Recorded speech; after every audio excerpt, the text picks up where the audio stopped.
りのことを学ばされるなと思いましたけども、今日もこれからね先生を拍手を持って迎えたいと思います。皆さん期待を持って先生をお迎えしましょう。よろしくお願いします。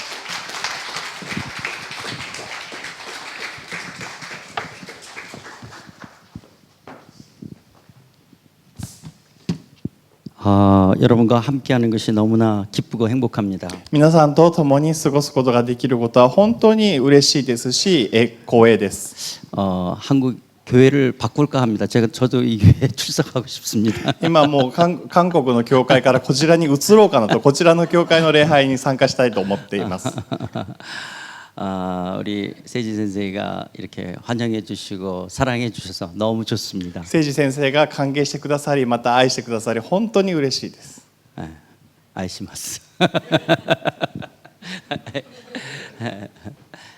자, 우리 천국이라는 단어는 성경 66권 중에 마태복음에만 사용되어진다는 단어 말씀을 드렸습니다. 天の御国という、天国という言葉は聖書の66巻中マタイの福音書だけに使われた単語だということを何回も申し上げました。 천국이란 단순히 죽어서 가는 내세, 좋은 파라다이스, 하늘에 있는 어느 공간 그 정도를 말하는 것이 아니라 10의 23성 넘는 이 광활한 우주 전체에 있는 행성들을 내가 만들었고 내가 다스린다는 하나님의 왕권, 하나님의 통치를 말합니다. また天国とは単に死んでから行く来世、パラダイス、天のどこかの場所、そのような程度の事柄を指すのではなくて、10の23乗を超える広大な宇宙全体にある星々や地球、人類の歴史を私が創造して私が治めたその神様の統治、王権の状態を意味しているのです。 그러나 죽어서 가는 천국, 우리가 흔히 말했던 죽어서 가는 천국은 반드시 있습니다. でも間違ってほしくないのは死んでから行くよく言われる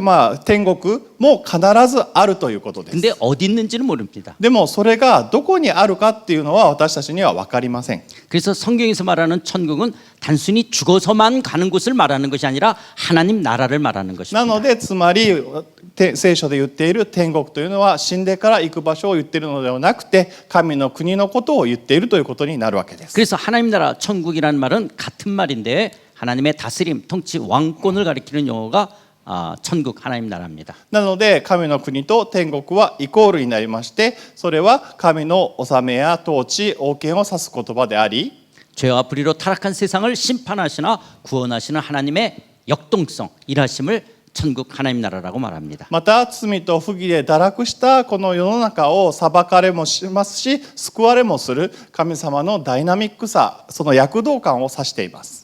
그래서 예수 그리스도의 재림과 더불어 실현된 그 하나님 나라, 새 하늘과 새 땅을 천국 하나님 나라라고 말합니다. また神様の統治がその再臨によって実現された状態、新しい天、新しい地を指す言葉でもあります。 그렇다면 그 하나님 나라를 이루어 가신 그 하나님은 언제서부터 계셨을까요? 그 하나님은 누가 만들었을까요? じゃあその神様、神の国の主人である神様がじゃあいつからいらっしゃったんでしょうか。誰が作ったんでしょうか。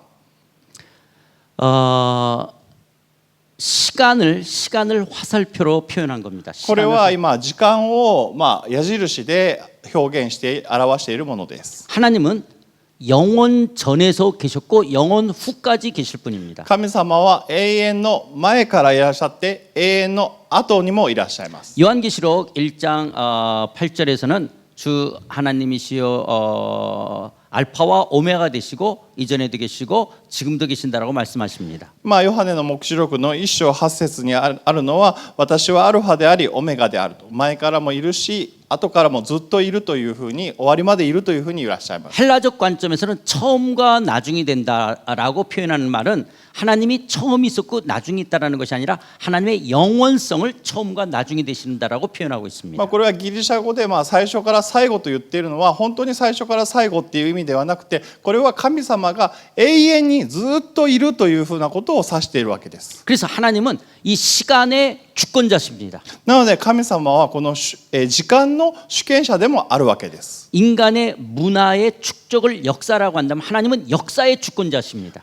人間の文化のその積み重ねっていうのを歴史というならば、神様はその歴史のまた主権者でもあります。 그러면 그 하나님이 영원 전서부터 계시고 영원 후까지 계신다면 그 하나님은 어떻게 해서 생겼고 누가 만들었고 언제서부터 이런 생각이 의문이 우리 안에 들게 됩니다. じゃあその神様が永遠の前から永遠の後にもいらっしゃるというふうに言ったら、じゃあ神様はいつからいらっしゃってどなたが作られたのか、そういうふうな疑問が生まれるようになると思います。 지금서부터 말하는 것이 답은 아니지만 그 하나님의 존재를 이해하기 위해서 이렇게 한번 생각해 볼 수 있습니다. 今から言う言葉は決して答えではないんですけども、その理解を助けるためにこういうふうに考えてみたらどうかということを申し上げます。 사람이 볼 수 있는 시각, 이 눈 볼 수 있는 시각은 한계가 있습니다. 人間の視覚というのは限界があります。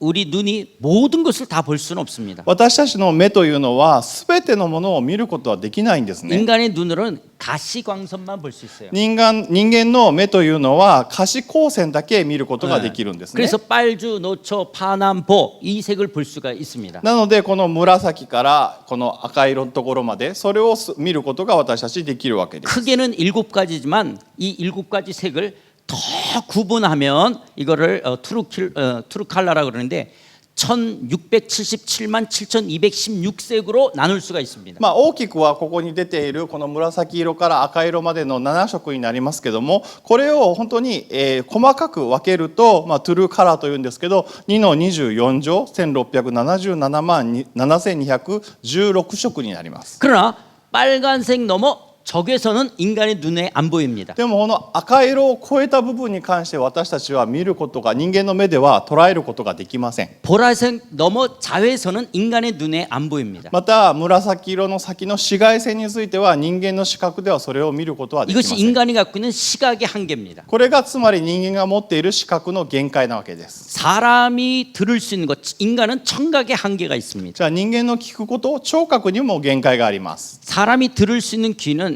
뭔 소리를 듣냐?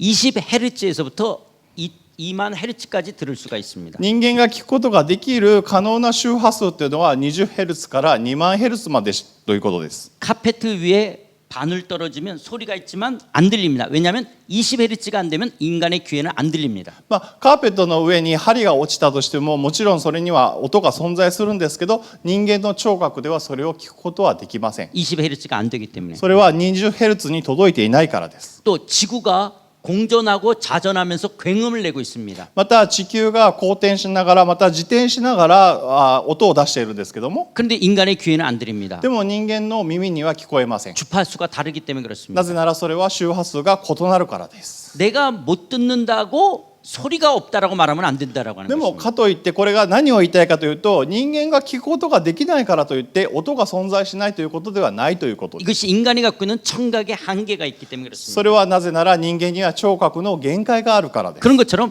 인간의 인식의 한계가 있다라고 하는 거예요. そのように視覚にも聴覚にも限界があるように人間には認識にも限界があり 이것을 ます。 임마누엘 칸트가 인식론에서 이야기하고 있는 것들이죠. それでインマニュエル・カントが認識論でこういうふうに言いました。 그래서 임마누엘 칸트도 인간의 인식의 한계 속에서는 신을 다 담을 수가 없다라고 하는 것입니다. カントは人間の知識の限界の中で神はもうそこに閉じ込めることはできないと言われました。 만약에 인간의 인식 안에 다 담을 수 있다면 하나님은 나보다 작은 존재가 되는 것. もし人間の認識の中に神を全部詰め込むことができるとしたら、それは人間よりも神が小さな存在になってしまいます。 그런데 인간의 인식으로 하나님을 알 수 없다라고 자꾸 기독교를 비논리, 비과학적이라고 말하는 사람이 있습니다. でも人間が神様を認識することができないということをついてですね、それについて非論理的だ、非科学的だと言ってくる人がいま 그러나 す。 기독교는 초논리적이고 초과학적인 し 것입니다. かしそれは間違っていて、キリスト教というのは超論理的で超科学的なわけです。 그래서 하나님은 예. 근데 이걸 안 지었군요. 예. 이거 어저께 했던 거니까 그냥 조금 읽고 넘어갑시다. これは昨日やったことなんで、読んで過ぎますね。しかし科学万能主義、科学について歪曲した考えを持つ人々は科学で説明され証明されたことだけを事実ファクトとして受け入れようとします。で科学はこの世の中を理解するがためにとても重要な手段ではある。しかし科学が人間と宇宙について全ての理を説明することはできない。なぜならば科学は見えるものを説明する一方、宗教は見えないものを説明するからです。 그래서 아인슈타인이 이렇게 말합니다. それでアインシュタインはこういうふうに言いました。科学と宗教は対立するものではない。宗教を伴わない科学は欠陥であり、科学を伴わない宗教は盲目である。 그래서 과학과 종교는 대립되는 것이 아니라 그러니까 양의 보완적 관계라고 하는 것입니다. それで宗教と科学というのは決して対立するものではなくて、互いに補う関係だというふうに言いました。 또 양자역학의 선구자였던 하이젠베르크는 이렇게 말합니다. また量子力学の先駆者だったベルナー・ハイゼンブルグはこういうふうに言いました。 제가 굉장히 좋아하는 글이기 때문에 우리 한번 다 같이 한번 これす 읽어볼까요? ごく好きな言葉、いい言葉なんで皆さん一緒に読みましょう。3、はい。自然科学という杯を一口飲むとあなたは無神論者になるだろうが、その杯の底で神様はあなたを待っておられる。 진짜 너무나 멋있는 말 아닙니까? 本当にかっこいい言葉じゃないでしょうか。 그래서 세계적인 과학자들은 절대 기독교 신앙에 대해서 함부로 말하지는 않습니다. なんで世界的な科学者は決してそのキリスト教のことをおろそかに言ったりはしません。 근데 제가 중고등학교 다닐 때 물리 선생, 화학 선생, 그 생물 선생은 그렇게 기독교를 안 좋게 막 공격을 했댔어요. でも私が中学高校の時に通ってた学校では物理の先生、科学の先生、生物の先生、本当にキリスト教のことをあんまりいいようには思ってい 근데 ません。 세계적으로 실력 있는 과학자들은 절대로 기독교를 함부로 말하지 않습니다. でも世界的にすごく権威のある科学者たちは決してそのキリスト教のことを嫌がったりはしませんでした。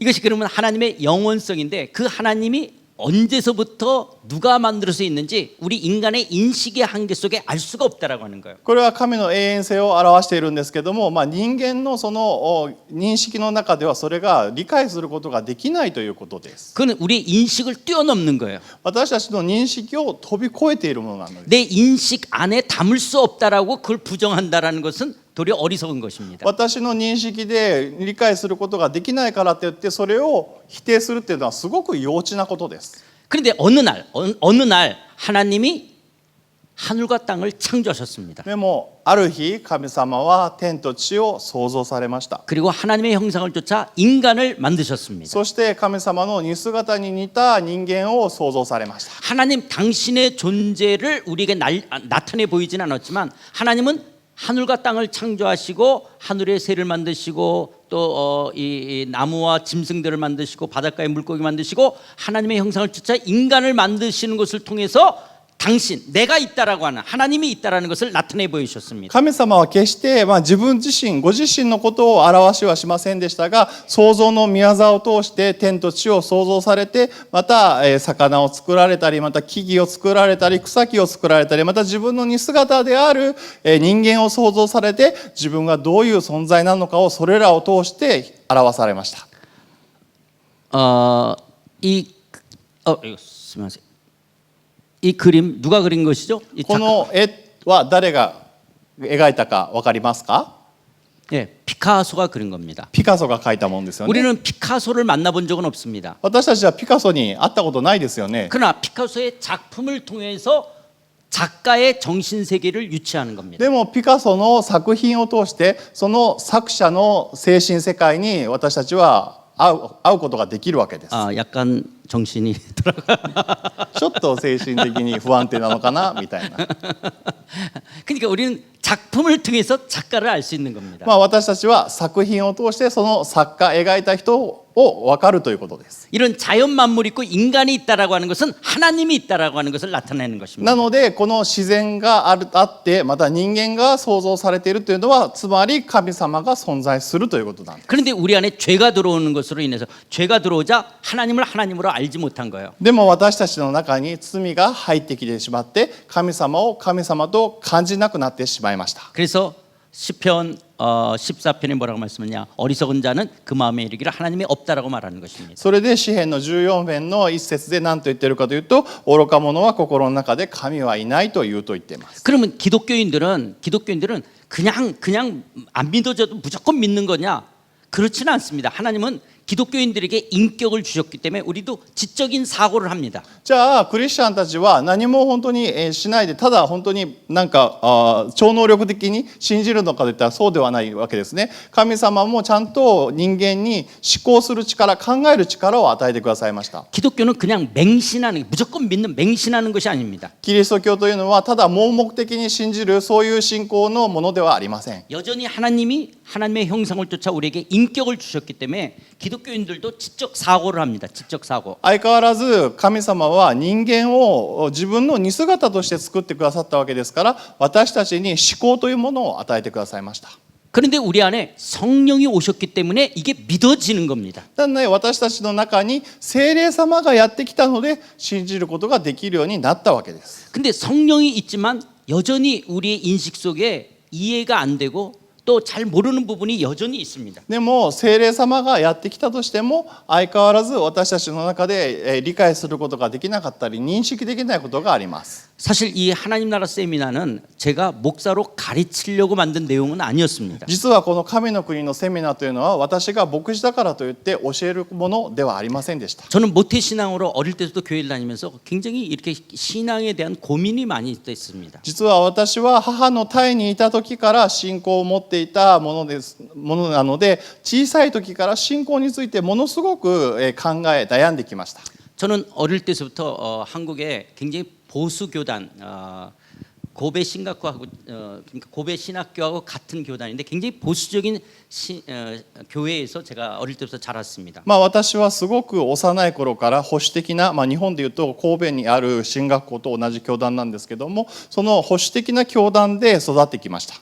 그래서 어릴 때부터는 저는 굉장히 엄격하고 그리고 어떻게 보면 율법주의적인 그런 교회에서 전 자랐댔습니다. すごくだから小さい時から厳しくて、ある意味ちょっと立法主義的なそういう教会で育ってきました。 근데 그러면서 왜 그렇게 살아야 되는지에 대한 왜가 설명이 없이 그냥 그래야 되는 것으로 이해되는 것이 저한테는 굉장히 그게 힘들었습니다. その中でなぜそのようにしなければならないのかというそのなぜを解決してくださらない、それでただこれをしなさいあれをしなさいって言ってくるときにそのなぜが解決しないことが本当に自分は若い時苦しかったんです。 주일날 예배를 빠지고 여행 간다? 그건 교통사고 나는 거고 終日に礼拝をしないで、旅行に行ったら交通事故に絶対遭うよとか、 주일날 예배 안 드리고 수영장 가면 물에 빠지는 거고 終日に礼拝に行かないでプールに行ったら絶対溺れるよとか、 주일날 예배 안 가고 스케이트장 가면 손 날아가고 終日に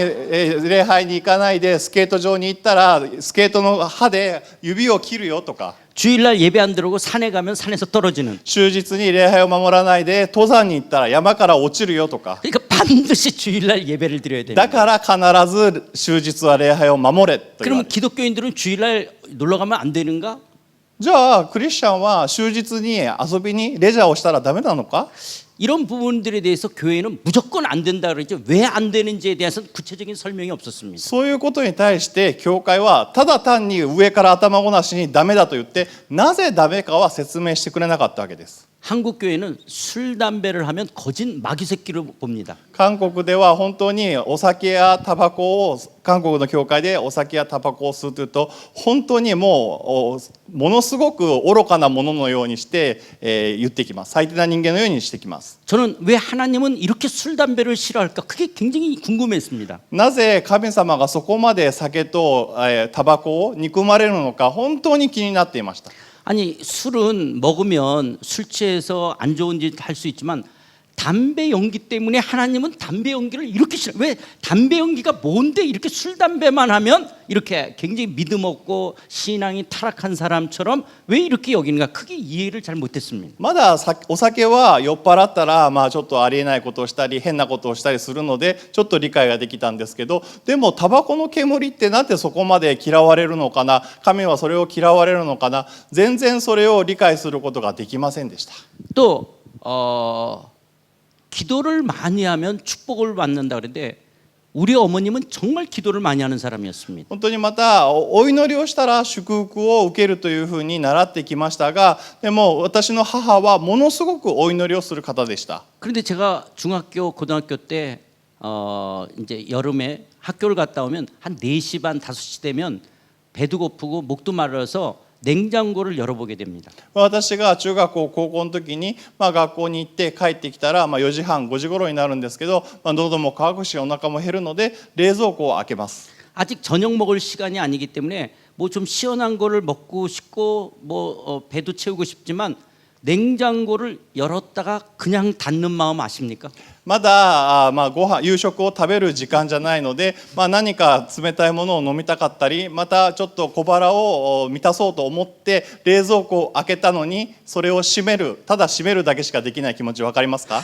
근데 교회에서는 너보다 못한 사람을 생각하며 감사하라는 거예요. でも教会ではあなたよりももっと大変な人がいるから感謝しなさいって言ってきます。 그럼 냉장고 없는 사람은 열어보지도 않을 텐데 나는 왜 열어보고 그냥 닫아야 되는, 나는 그러면서도 감사가 할 수 있을까? でもよく考えたら冷蔵庫すらない人っていうのは冷蔵庫を開けて失望することもないのに、なんで自分は冷蔵庫があって冷蔵庫を開けて失望しなきゃいけないのにそれでも感謝しろって言われるのかな。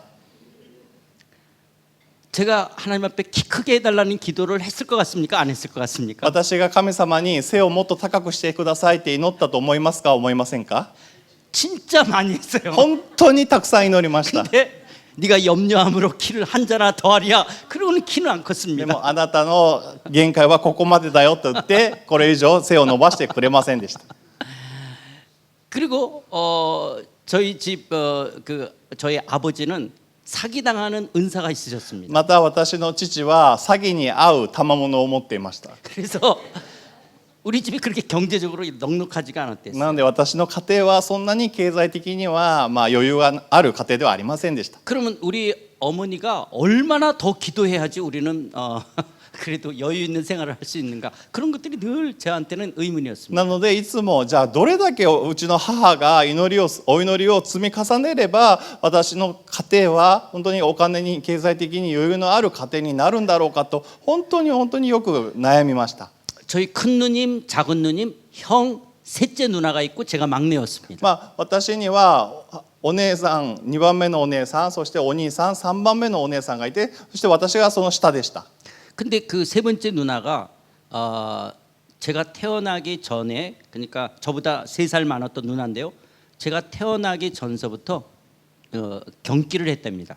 その私のすぐ上の3番目のお姉さんというのが、小さいと、私が生まれる前から、3歳上なんですけども、引きつけをよく起こしました。 근데 우리 어머님이 의학적인 지식도 없고 그때 당시는 뭐 경제적으로 어려웠기 때문에 병원으로 빨리 데리고 가지를 않았댔어요. でも私の母は、医療的な知識もなかったですし経済的にも余裕がなかったので、その姉を病院にすぐに連れて行くことができませんでした。 근데 나중에 보니까 그게 간질, 뇌전증이었어요.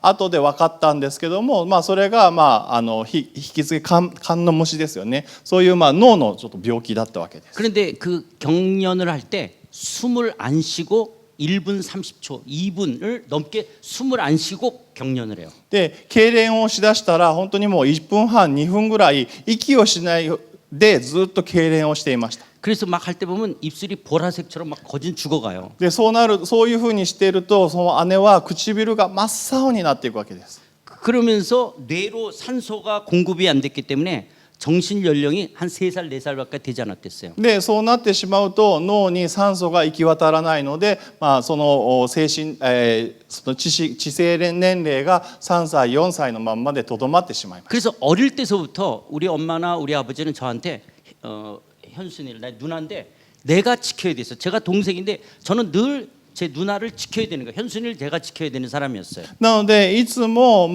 父や母から言われてたのは、私の姉にもかかわらず父や母からお前はお姉さんを守るんだよっていうふうに言われて、小さい時から姉であるにもかかわらず弟である私が姉をずっと守ってきました。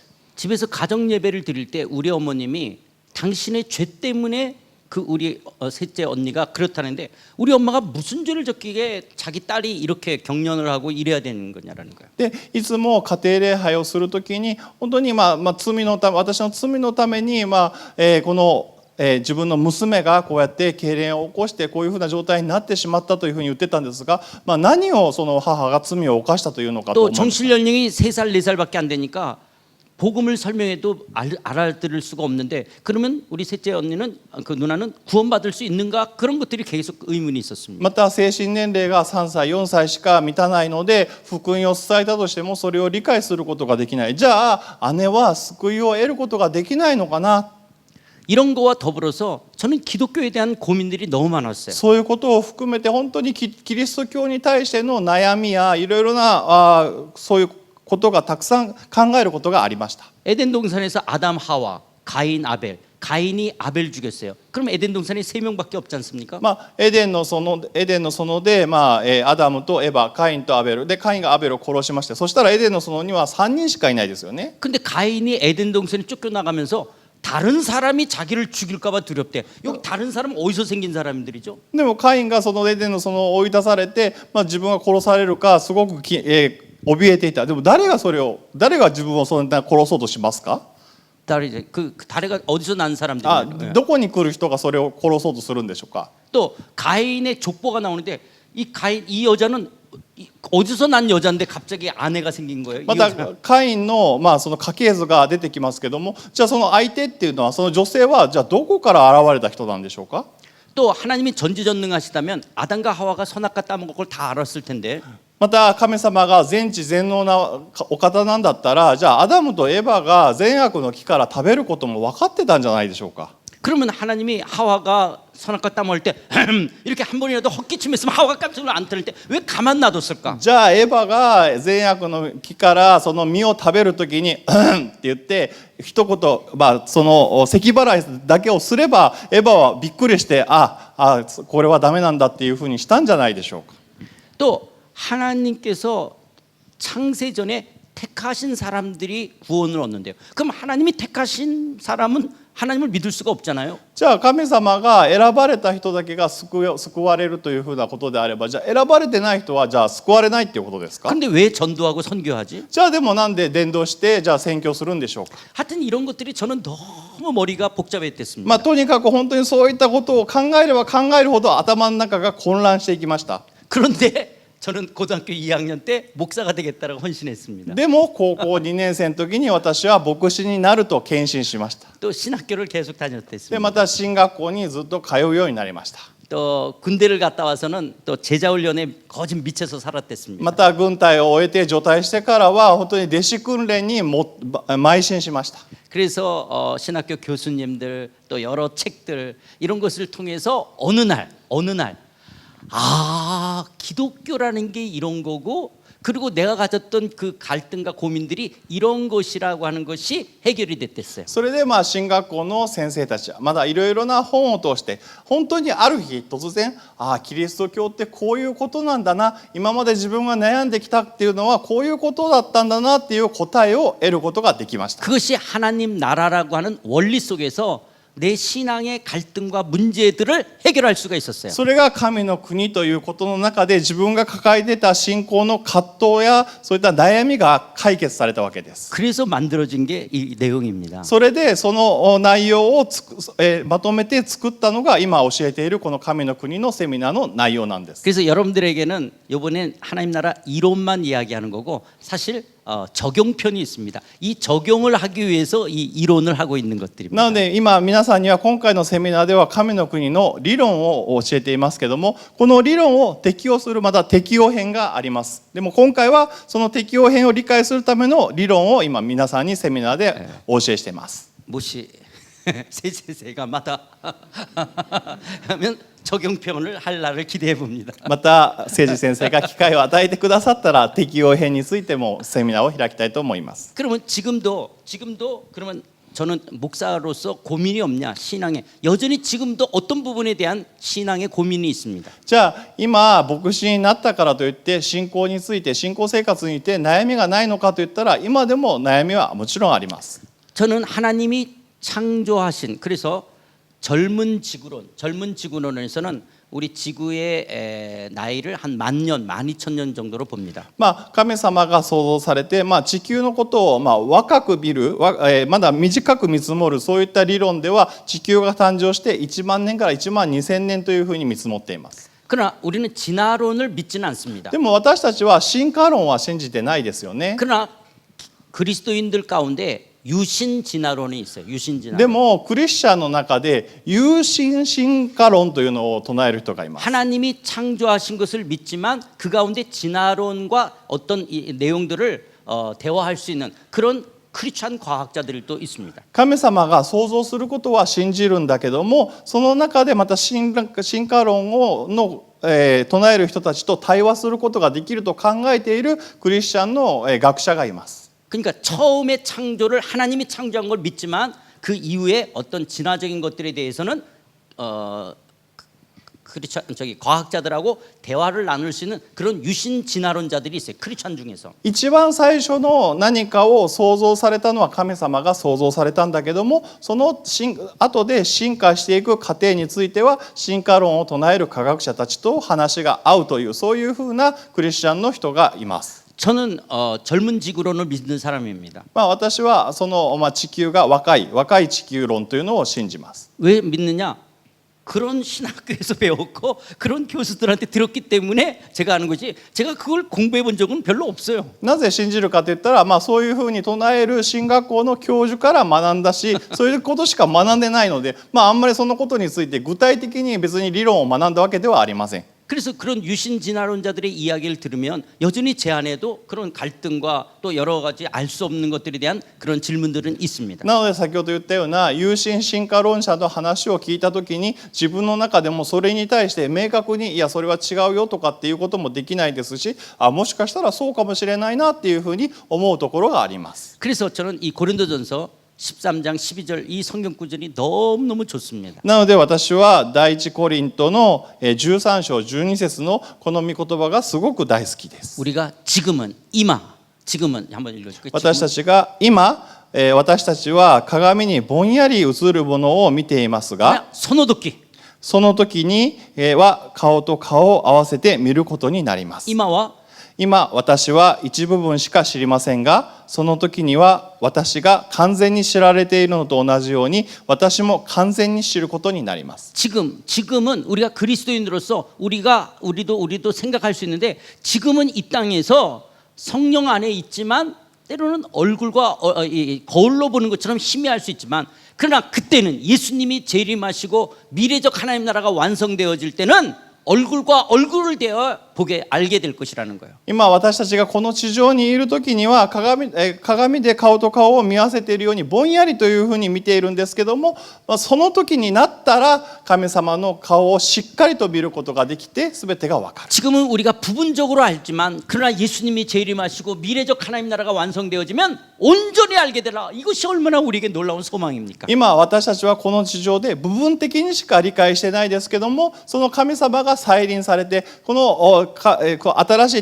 い地が完成した時、神の国が完成した時には全てが分かるというのは、これはどれだけ素晴らしいことでしょうか。 그래서 오늘 우리들이 그리스도인으로서 여전히 질문이 있지만 그러나 성령 안에서 우리가 이 믿음을 유지해 갈 수 있고 또 우리 안의 소망은 미래적 하나님 나라 안에서 이 모든 것을 알게 될 수 있다라는 이 소망과 믿음으로 우리는 이 신앙생활을 해갈 수 있습니다. なので私たちは聖霊様に満たされながらもまだまだ気になること、質問に持っていることというのは持っているんですけども、でも未来的には完全に私たちが完全な新しい天と地が完成して全てが分かるようになるということに対して希望を持って、その時を目指して私たちは歩んでいくことができるということです。 그런데 이제 아담과 하와가 창조되어졌는데 인간이 하나님을 하나님으로 여기지 않기, 그러니까 아담과 하와가 지은 죄는 선악과를 왜 따먹냐? 하나님을 하나님으로 여기지 않고 내가 하나님이 되겠다라고 선악과를 따먹은 겁니다. アダムとエバが創造されたんですけども、彼らがその善悪の実を食べてしまいました。それがなぜ罪なのかというと、アダムとエバが神様を神様と感じず、自分が神となってしまって、自分が神だというふうに思うようになって、自分の思うままに行動してその実を食べてしまいました。 저는 어릴 때서부터 이 선악과 이야기를 많이 들었기 때문에 하나님은 아담에게 모든 것을 할 수 있는 것을 다 주고는 마지막 아담 너 이거 따먹으면 죽어라고 어떻게 보면 어떤 그 위협 같은 이런 것을 하는 것처럼 저는 어릴 때부터 배우면서 자랐습니다. 私はすごく幼い頃から教会でこの善悪の木の話をずっと聞いてきたので、こういうふうに理解していました。神様がアダムにあなたは全部これを楽しんでも、ここにあるものを全部楽しんでもいいけど、このものだけこの木だけは食べたらダメだよっていうふうにして、すごく脅迫的にすごく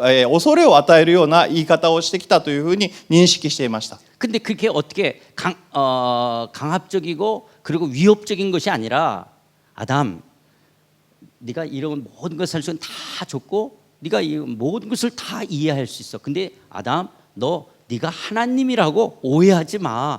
너는 하나님이 아니야. 너는 피조물이야. 그래서 굉장히 어떤 면속에서 굉장히 사랑스럽고 자연스럽게 이 선악과를 따먹지 말라고 말씀하시는 걸 통해서 아담 너는 하나님이 아니고 너는 인간이라고 하는 것을 알려주는 표시가 그것이 하나의 선악과였어요. でも決して実はそんなカース的にまた恐怖心を与えるようなことではなくて、アダムあなたは神様じゃないんだよ、あなたはあくまでも被造物なんだよ、あなたは人間なんだよっていうことを教えるために、全部のことを味わってもいいけどあなたが神じゃなくて人間だっていうことが分かるために、この善悪の木の実を食べちゃダメなんだよということを教えるためのものだったということを理解しました。 그래서 선악과는 하나님의 사랑입니다. なのでこの善悪の木というのは神様のアダムに対しての愛だったわけです。 그리고 하나님이 아담과 하와와 함께한다는 임마누엘의 표시가 선악과입니다. またアダムとエバと神様は共におられる、つまりインマニュエルのその印がその善悪の木だったわけです。 그래서 아담과 하와는 선악과를 보면서 내가 누구인지를 알 수 있었던 거예요. なのでアダムとエバは善悪の木を見て自分がどういう存在なのかということを分かることができたわけです。 내가 모든 것을 할 수 있지만 선악과를 따먹어서는 안 된다라고 하는 것을 통해서 하나님과 나는 다른 존재라는 것을 알 수 있는 거예요. 自分がエデンの園にあるもの全部を味わうことができるけども、善悪の木だけはその実だけは食べちゃダメだっていうことによって自分が神様とは違うということをアダムとエバは理解することができたわけです。 그래서 선악과는 하나님과 인간을 구분하는 구분점이 되어지는 게 선악과입니다. なので善悪の木というのは人間と神様を区別するそのような印シンボルだったわけです。 근데 사단이 와서 아니야 네가 이걸 따먹으면 하나님이 된다, 하나님과 같이 된다. 그래서 하나님이 되려고 아담과 하와가 선악과를 먹게 되는 것입니다. でもサタンがやってきて違うよ、アダムとエバこれを食べたらあなたは神様のようになれるんだよ、だから大丈夫だよ、食べていいよっていうふうにして誘惑をしてきて、アダムとエバは神になろうとしてその善悪の木の実を食べてしまいました。 그 결과 그 죄의 결과가 우리에게 찾아온 것이 죽음, 사망입니다. その罪の結果、そのサタンからの誘惑の結果が、罪の結果が私たちに訪れた死というものです。 그래서 영적으로, 육체적으로 우리는 죽어야 되는, 우리는 죽는 존재가 되어졌습니다. なので霊的にも肉的にも死ななければならない、そのような私たちのは存在になってしまいました。 그 죽음의 증상이 질병입니다. その死の症状が、失病、病気だったりするわけです。 가만있어. 너 이름이 재원이? 재원이 몇 살이지? セオンちゃんは何歳ですか？ 20살 하치코. 니주살. 근데 작년하고 올해하고 몸 컨디션이 또 다르지. 去年と今年で体のコンディション違うでしょ？ 그게 죽어간다라고. それはつまり死に向かっているっていうことなんですね。 그러니까 우리들이 아프다라고 하는 것은 우리가 죽어간다. 우리가 아프다, 질병이 있다라는 것은 우리가 な 죽어간다라는 んで私たちが何か痛みを抱えている、また何か病気を持っているっていうのは、死に向かっていっているっていうことなんですね。 나무 잎사귀가 가지로부터 떨어지면 죽은 겁니다. 영양분이 공급이 안 되기 때문에 죽은 거예요. 木の枝がその木の幹から切り離されたら栄養が行き届かないので死んでしまいますよね。 그러나 아직까지는 파랗게 엽록소를 지니고 있기 때문에 아직은 살아 있는 것이죠. でもまだその光合成をしているので、まだ生きてはいますけども。 그러나 시한부예요. 점점 누렇게 변해가는 거예요. でもだんだんその葉っぱは死へと向かっていきます。 그래서 우리가 죄로 인해서 하나님과 떨어졌다. 그 순간 죽은 거예요. 그런데 그런데 우리가 점점점 우리가 80년, 90년, 100년 살면서 우리가 점점 육체적으로 죽어가는 것이죠. なので私たちが罪を犯してしまって神様との関係が切れてしまった時に私たちはどんどん死へのカウントダウンが始まっていって80年90年、長く持っても100年とかで死を迎えるようになってしまいます。 또 하나님으로부터 공급돼야 될 것들이 차단됐기 때문에 내가 왜 사는지 내 존재의 의미를 우리가 알지 못하는 거예요. また神様から供給されるものが遮断されてしまうので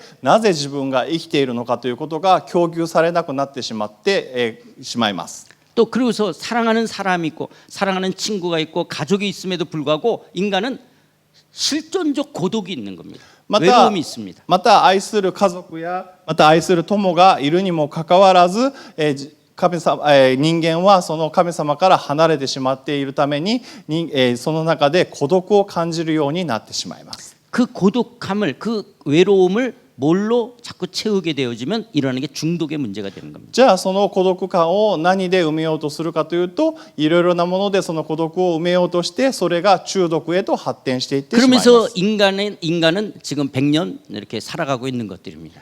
それで人間はずっとそのようにして100年ぐらいの寿命しかありません。 그렇게 쭉 살아가는 것이 인간의 역사입니다. それがそうやってずっと生きていくことが人間の歴史なわけです。 그런데 어느 날 でもある日 하나님의 시간 속에서 인간의 시간 안으로 찾아오신 분이 있습니다. 神様の時間の中から人間の時間の軸の中に来られた方がいらっしゃいました。 신학자들이 이해한다면 BC 6년, BC 4년 정도 되는 것으로 이야기하는데요. 神学者によればそれが BC の6年4年というふうに言われていますが 이 땅에 예수님이 오셔서 하나님의 나라가 도래되어졌음을 선포하십니다. この地にイエス様が来られて神の国が到来したと宣言されました。 그래서 인간의 역사에 BC와 AD를 가르고 예수님이 이 인간 안의 시간에 들어오셔서 하나님의 나라, 하나님이 통치하는 그 나라가 이 땅에 도래했음을 선포하시는 거예요. それでイエス様が人間の時間のところに来てそれが BC と AD によって分けられて神の国が到来したんだというふうに人間の時間軸の中にイエス様が登場されたわけです。 어저께 봤던 것처럼 이때 당시는 로마의 아우구스투스가 천하를 호령하는 것처럼 보여지는 인간의 눈으로 왔을 때는 아우구스투스가 천하를 다스리는 것처럼 보여졌습니다. 昨日のセミナーで申し上げましたがこの時代というのはローマの皇帝アウグストスが本当にこの地上を全部統一してまさに本当に神のように振る舞っていたそのような時代でした。 그러나 하나님이 다스리는 나라, 예수가 왕이 돼서 다스리는 하나님의 나라가 이 땅에 도래했음을 선포하시는 거예요. しかし神の愛する一人子であるイエス・キリストが来られて神の国が近づいたというふうに神の国が来たというふうにして宣言されてこの時代にやって来られたわけです。 근데 예수님이 이 땅에 오신 가장 큰 목적은 뭐냐? 하나님 나라가 완성되기 위해서는 죄의 문제가 해결되어야 됩니다. イエス様がこの世に来られた目的は何かといったら神の国が完成するためには人間の罪の問題を解決しなければならなかった。 그런데 우리 죄라는 것은 하나님께 죄를 진 거예요. 하나님을 하나님으로 여기지 않는 죄이기 때문에 이 죄 문제는 하나님만이 해결할 수 있는 겁니다. なので私たちが今言っている罪というのは神様を神様と思わないことを罪と言っているのでこの罪というのは神様だけが解決することができるわけですね。 그래서 이 죄 문제를 해결하는 것이 하나님의 아들 예수님, 그 예수님이 십자가에서 죽으시고 부활하시는 거예요. 하나님이 나의 모인 죄, 우리 모두의 죄, 인간의 모든 죄를 다 예수님에게 전가시켜서 하나님이 예수님을 죽여버리는 겁니다. なので神様はこの人間の全ての人間の罪をその愛する一人子のイエス様に転嫁させてその罪の人間の全ての罪のためにイエス様を愛する一人子を十字架にかけられたわけです。 그러니까 예수님을 누가 죽인 거예요? じゃあイエス様は誰が殺したんですか？ 하나님이 죽이는 거예요. 神様が殺したんです。 왜? 우리 때문에, 우리가 지은 죄 때문에. なぜですか？私たちのために私たちが犯した罪のために 그 예수님의 죽음에 우리들도 연합되어져서 우리도 그리스도와 함께 죽은 자들입니다. そのイエス様の死によって私たちもつながっていて私たちもその罪に対しては死んだものになったわけです。 그리고 예수님을 알지 못하고 내가 주인 노릇하고 내가 왕 노릇했던 나도 예수님과 함께 장사 지낸 겁니다. そして自分が、神様と神と思わず自分が神のように振る舞っていた自分自身もその十字架につけて死んだわけです。 옛성품 옛사람은 그리스도와 함께 장사되어진 겁니다. その古い自分、古いものがそれについて全部過ぎ去ったわけです。 그런데 하나님이 예수님을 3일 만에 부활시키셨습니다. でも神様はイエス様を死んだままにとどまらせることはなくて3日後に復活させまし 그 た。 부활하신 예수님 안에 나도 부활한 겁니다. その復活されたイエス様の中に私も復活したわけです。 그리고 그 예수님께서는 십자가에서 죽으시고 부활하심으로 모든 죄 문제를 해결하셨습니다. そしてそのイエス様がその十字架にかかられてまたその死を打ち破って復活されたことによって全ての罪から私たちを救い出してくださいました。 그래서 예수님의 십자가의 죽음은 모든 사탄의 세력을 멸하신 사건입니다. なのでイエス様が十字架にかかられたことというのは全ての悪、全てのサタンの勢力に打ち勝つことができる力を持っているわけです。 그리고 이제 부활하신 예수님께서는 이제 하나님의 시간성으로 드러난 이걸 승천하셨습니다. そしてまた復活された神様はまた再び神様の時間に戻られるために昇天されました。 그래서 예수님은 승리하시고 존귀케 됐다. 예수님이 승천하셨다는 건 승리하시고 존귀케 됐습니다. 神様は昇天されることを、神様は勝利されてまた高く、尊敬される、対象になったということです。 그리고 그 예수님이 우리에게 성령님을 보내주셨습니다. そのイエス様が私たちに今度は聖霊様を授けてくださいました。 그 성령이 우리 가운데 거하십니다. で今その聖霊様が私たちの中にあるわけです。 예수님과 함께 연합된 우리 가운데 성령님이 계십니다. イエス様にあって一つになっている連合している私たちの中に聖霊様が望まれているわけです。 예수님과 함께 십자가에서 죽었고 イエス様と共に十字架で死なれて 우리의 옛성품과 옛사람이 그리스도와 함께 장사되어졌고 また古い自分、古い罪を犯していた自分がイエス様の死によってそれが捨てられて 이제 부활하신 예수님 안에 새 생명으로 있는 내 안에 성령이 와 계시는 거예요. そして復活されたイエス様の中で新しくされた私たちの中に聖霊様が望まれてくる。 그 성령님이 우리를 새 하늘과 새 땅까지 이끌어 가실 것입니다. その聖霊様が私たちを新しい天や新しい地へと導いていってくださるわけです。 그리고 이 성령은 땅 끝까지 이 그리스도의 복음, 하나님 나라의 복음을 땅 끝까지 증거하도록 성령께서 일해 가실 そし 것입니다. てその聖霊様はその地の果てまで自分のことを証ししなさいと言って私たちのことを導いていってくださいます。 땅 끝까지 그리스도의 복음이 증거될 때 어느 날 예수님은 재림의 주님으로 다시 오실 것입니다. 地の果てまでその証が神の皆が福音が述べ伝えられた時に神様が再び来られる、再臨されるわけです。 예수님이 이 땅에 오시면 イエス様がこの世に来られれば 구약 시대 때 오실 예수님을 믿었던 사람들, 旧約時代来たるべきイエス様を信じていた人たち 신약은 오신 예수님을 믿었던 사람들, また新約は来られたイエス様を信じていた人たち 오실 예수님을 믿었던 사람들, 오신 예수님을 믿었던 사람들을 다 데리고 예수님이 우리를 하나님의 시간성으로 데리고 들어갈 겁니다. 来たる神様を待ち望んでいた人たち、来られた神様を信じていた人たち、すべてを神様は連れて神様の時間のところへと引き上げていってくださいます。 예수님이 재림하신다라고 하는 것은 예수님이 재림하실 때는 예수님이 조용히 오지 않고 시끄럽게 오실 겁니다. イエス様が再臨されるときは静かに来られるのではなくて、とても騒がしく来られます。 호령과 천사의 나팔 소리와 함께 그러니까 예수님이 재림할 때는 이 지구에 있는 모든 사람이 다 알도록 예수님이 오실 겁니다. なのでイエス様が来られるときには号令と御使いの頭の声と神のラッパの響きとともにと書かれているので、この世の人々がイエス様が再臨されるときには全ての人たちが全部わかるわけです。気づくわけです。 그런데 어떤 단체는 자기가 재림의 예수님이라고 재림의 주님이 오셨다고 말하는 것을 우린 이단이라고 말하는 것입니다. でもある団体、異端というところは、異端と言われるところは自分がイエスとして再臨したというふうに言い始めます。 예수님은 그렇게 조용하게 몇 사람만 알게끔 오는 것이 아닙니다. イエス様はそんな何人かが分かるように静かに来られるわけではないんです。 우리 한국은 대단한 나라입니다. 本当に韓国はものすごい国です。 일본보다 못 살지만 우리 한국은 대단한 나라예요. まあ、日本よりはあまりいい暮らしはしてないですけども、本当に韓国はすごい国です。 우리 한국은 재림 예수님이 4명이나 계신 나라입니다. なぜなら韓国は再臨したイエス様が4人にも今いるんですから。 스바라시 군이 됐어. 스바라시 요닝노 메시아가 아루 한국 난です.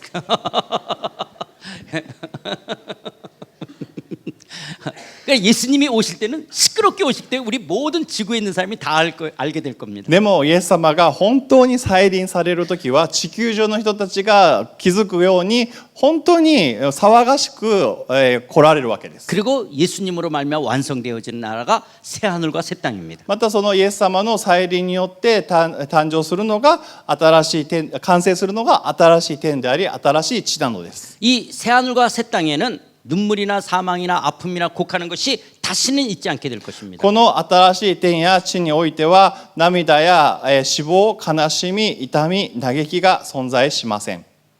왜 눈물이나 사망이나 아픔이나 곡하는 것이 다시는 없냐? 죄 문제가 다 끝났기 때문에 이 미래적 하나님 나라에는 아픔이나 눈물이나 사망이나 고통이 없습니다. なぜ涙や死亡や悲しみや苦しみがその未来的な新しい天や地ではないのかといったら、それが全て罪が全部なくなったからそれらのものは存在しないということです。 여기는 하나님의 영광과 하나님의 승리하심과 하나님의 존귀하심과 부여하심으로 가득 단 데가 이 미래적 하나님 나라입니다. の新しい天と新しい地、未来的な神の国というのは栄光、勝利、また尊敬、権勢、また能力、それらの知恵、それらのものに満たされている、富んでいるそのような場所になります。 하나님의 영광이 빛이 되어 다스리는 나라가 이 미래적 하나님 나라입니다. 神様の栄光によって光り輝いているのが未来的な神の国になるわけです。 그런데 성경은 미래의 하나님의 나라를 환경적인 면에 있어서 물리적인 환경적인 면에 대해서 많이 이야기하지 않습니다. でも聖書ではこの新しい未来的な神の国について具体的な環境について描写しているわけではありません。 우리가 요한계시록을 보면 그 새 하늘과 새 땅을 천국을 묘사하는 것 속에 금이나 보석으로 표현하는 것이 많습니다. 私たちがヨハネの黙示録を見るときに新しい天と新しい地を金とか宝石によって表現するところが出てきますが 그 금이란 황금이라는 것은 하나님의 속성, 하나님의 성품을 표현하는 것이 금이나 보석으로 이야기하는 것이지 그 환경, 물리적인 환경을 이야기하는 것이 아닙니다. そこに出てくる黄金だったりとかまた宝石というのは神様の性質、性格を表す比喩であって実際的な物理的な黄金であったりとかまた宝石そういう環境を表しているものではありません。 하나님과 하나님의 나라가 정말 놀라웠다. 그 하나님의 나라가 하나님의 성품이 인간하고 다르시 굉장히 위대하다라 그러면 최고의 것으로 표현해야 돼요. 그런데 인간이 갖고 있는 최고의 것이 금이기 때문에 하나님의 속성과 하나님의 성품, 하나님 나라를 금으로 표현해서 이야기하는 것입니다. 神様と神様の国というのが本当に素晴らしいもので最高のものだということを、人間の文字で表すときにそれを表現するときに一番良いものとして黄金だったりとか宝石という表現を用いたのです。 그러면 환경적인 것은 당연히 좋은 것이 있을 겁니다. もちろんもう環境としては当然良い環境が与えられているわけです。 성경은 하나님과 나와의 관계를 더 설명하고 있지 하나님이 우리와 같이 살 그곳을 얼마나 좋은지는 그건 당연한 것이기 때문에 환경 자체를 말하고 있는 것은 아니라고 하는 거예요. 聖書は私と神様との関係について語っています。もう神様と私と神様の関係について語っています。環境については最高のものを与えるっていうのはもう当然のことだから決してその聖書の中にはそのことを語られていません。 우리가 사랑하는 사람이 있으면 사랑하는 사람하고 라면을 먹어도 좋고 아주 비싼 그 레스토랑 가서 먹어도 좋고 같이 있는 게 좋은 것이지 환경 자체가 꼭 좋아야만 되는 건 아니잖아요. 皆さんすごく愛する人といる場合はすごく高い食べ物を食べなくてもラーメン食べようがどんなに粗末なものを食べたとしても一緒にいることが大事で一緒にコミュニケーションを取ることが大事で環境が大事なわけではないですよね。 그래서 그 성경은 그런 물리적 환경 자체를 말하는 물리적 환경은 당연히 좋은 것이고 그거는 천국 미래적 하나님 나라는 에덴 동산보다 더 환경은 아름답고 좋을 것입니다. なので神様は新しい未来的な神の国については当然環境も素晴らしいもので、もうエデンの園の時よりももっと素晴らしい環境なので、決してその未来的な神の国について環境については語っていません。 그 환경은 사도 바울의 표현대로 형언할 수 없는 인간의 언어로 형언할 수 없이 좋은 것일 そ 것입니다. の新しい天と地の環境というのは使徒パウロの言葉を借りると人間の言葉では表現することができないぐらい素晴らしいと言っています。 그러나 성경은 그 환경보다는 하나님과 나와의 관계에 더 말씀하고 있다라고 하는 것입니다. でも神様は聖書を通してその環境なんかよりも自分と人間と神様との関係についてフォーカスして語 그래서 られています。 미래적 하나님 나라는 하나님이 통치하는 나라가 완성되어지는 겁니다. なので未来的な神の国というのは神様の御国が完成したものなんです。 그런데 그 나라가 이미 우리 가운데 왔습니다. でも already その神の国がもう私たちのところに来ているわけです。 여러분 한번 이거 보세요. 그 하나님의 나라가 한번 보라 그러세요. 여기 보세요. こちらスライドを見てくださいね。 그 하나님의 나라가 already 이미 우리 가운데 현재적으로 임했습니다. その神の国が already すでにもう今現在的に来ているわけです。 그런데 낮에 예수님이 그 나라가 이미 예수님도 뭐냐 하나님 나라가 이미 우리 가운데 왔다고 말씀하십니다. でイエス様ももうその神の国がもう私たちのところに来ているというふうに現在来ているというふうに言われています。 그러나 아직은 아니에요. 그 예수님의 재림을 통해서 이루어질 그 나라는 낮에 아직은 아니라는 미래적 하나님 나라를 우리는 기다려야 됩니다. でも神様が再臨して完成する未来的な神の国はまだ来ていないというふうにおっしゃられています。 그래서 예수님께서는 비유로 겨자씨라든지 누룩을 통해서 하나님 나라의 현재성과 미래성을 말씀하십니다. それで神様は比喩としてからし種を用いて現在的な神の国と未来的な神の国について語られています。 이 겨자씨는 지금 현재적 하나님 나라예요. 그런데 이 겨자씨가 점점 자라서 큰 나무가 되고 새들이 깃들을 정도로 되는 미래적 하나님 나라가 될 것입니다. このからし種っていうのが現在的な神の国なんですね。でそれがだんだん育って大きくなって鳥が止まるぐらいに大きくなっていくって、そして完成していくのが未来的な神の国なわけです。 이스트 누룩은 현재적 하나님 나라예요. またそのパン種っていうのも今の現在的な神の国です。 그런데 점점 커서 큰 빵이 되어지는 것이 미래적 하나님 で 나라입니다. もそのイースト菌がだんだん膨らんで大きくパンになっていくっていうことが未来的な神の国です。 그 미래적 하나님의 나라가 되어질 때는 열방이 다 하나님께 돌아올 거예요. 하나님을 믿는 사람은 열방 가운데 하나님 믿는 사람들이 다 돌아오게 될 そ 것입니다. の未来的な神の国が完成した時にはその国々の全世界の国々の人たちが神様のもとに戻ってきます。 그리고 하나님께서 하나님 나라를 하나님의 정의와 공의로 다스릴 것입니다. また神様がその神の国をご自分の正義と公義で統治されます。 그리고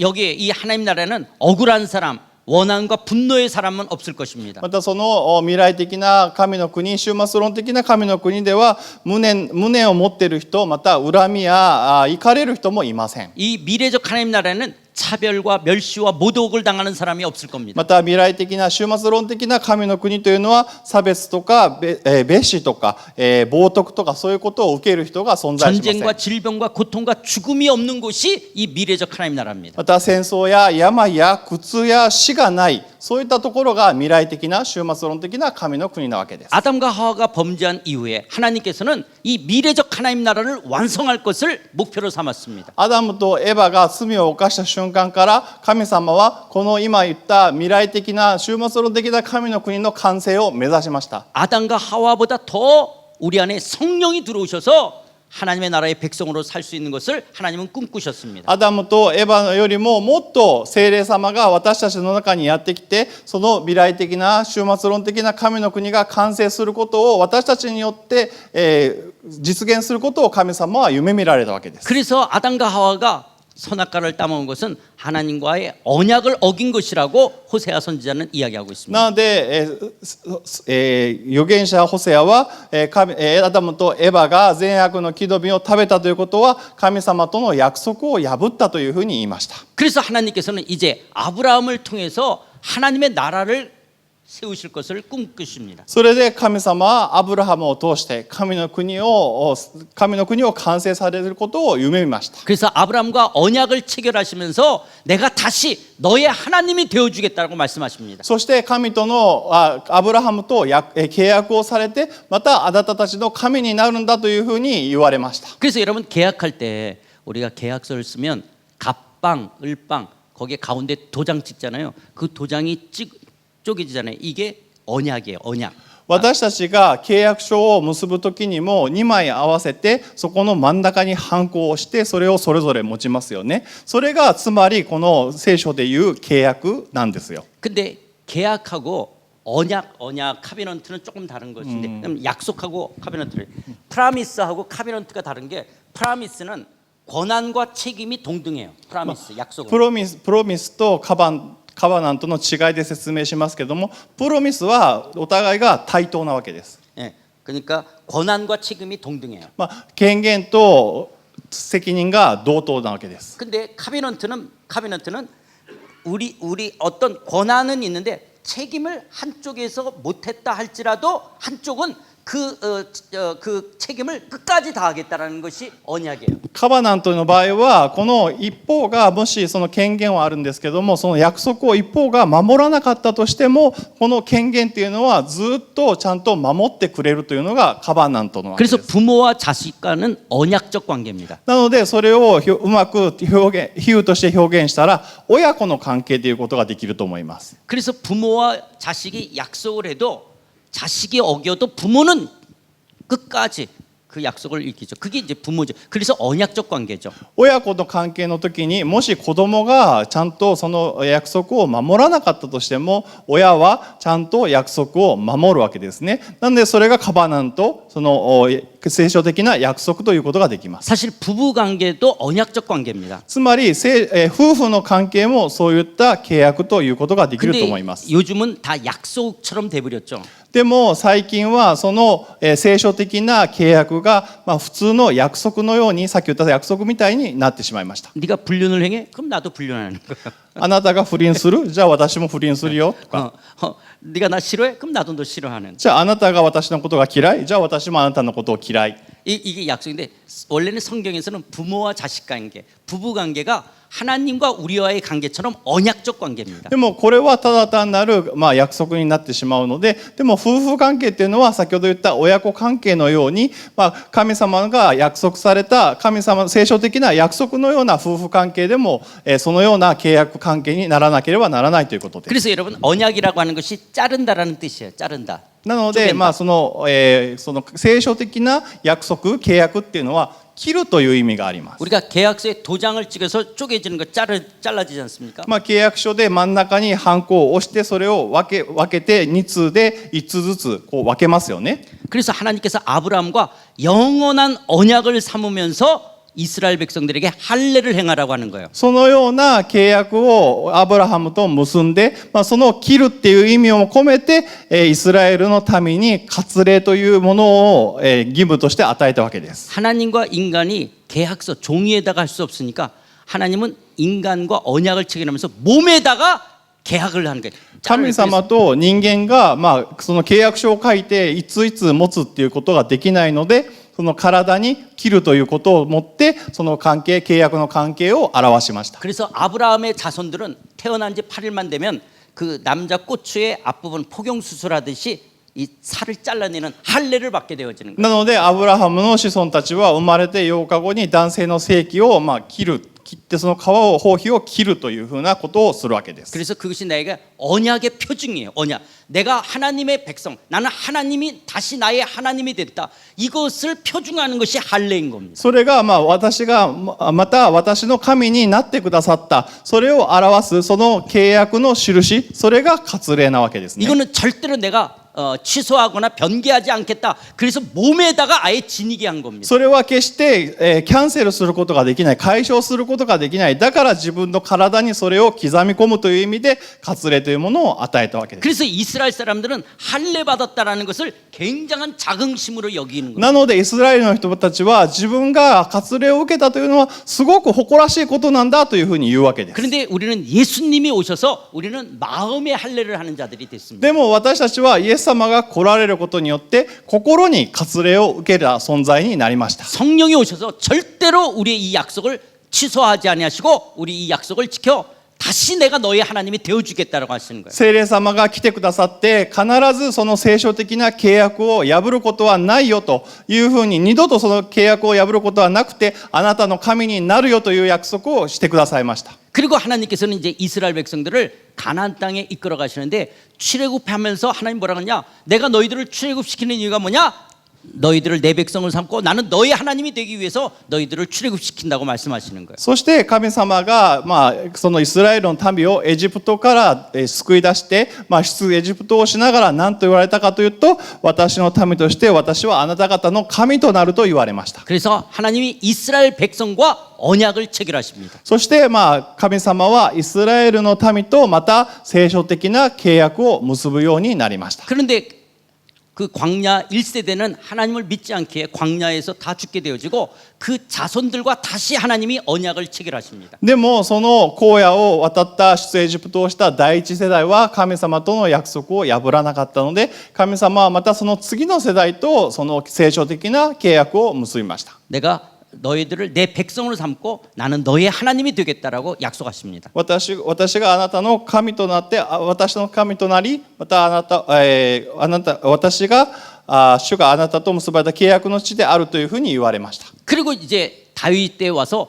다윗에 와가지고 하나님께서 다윗과 언약을 체결하시면서 하나님의 나라가 이 솔로몬을 통해서 이어져 갈 것을 약속하십니다. そしてまたダビデと聖書的な契約を結んで、またそのソロモンを通して神様の国が神の国が来るというふうに言われました。 그래서 눈에 볼 때는 다윗의 나라, 다윗이 왕인 것처럼 보이지만 다윗은 뭐냐? 이스라엘은 여호와의 왕국, 하나님의 나라라고 고백하고 있는 것입니다. なので目に見える形ではダビデの王国のように見えるんですけども、それは何かといったら神様がそのイスラエルをイスラエルに神の国として神の国の民とするというふうに言ってるわけです。 그런데 이스라엘 사람들이 하나님을 저버리고 바알과 아세라신 우상을 섬기게 되어집니다. それにもかかわらず、そのように神様がイスラエルのために約束してくださったにもかかわらず、イスラエルの神は神様を裏切ってバール神やまたそのような偶像礼拝に走ってしまいました。 그러자 하나님께서는 예레미야와 새 언약을 체결하십니다. それでまた神様はエ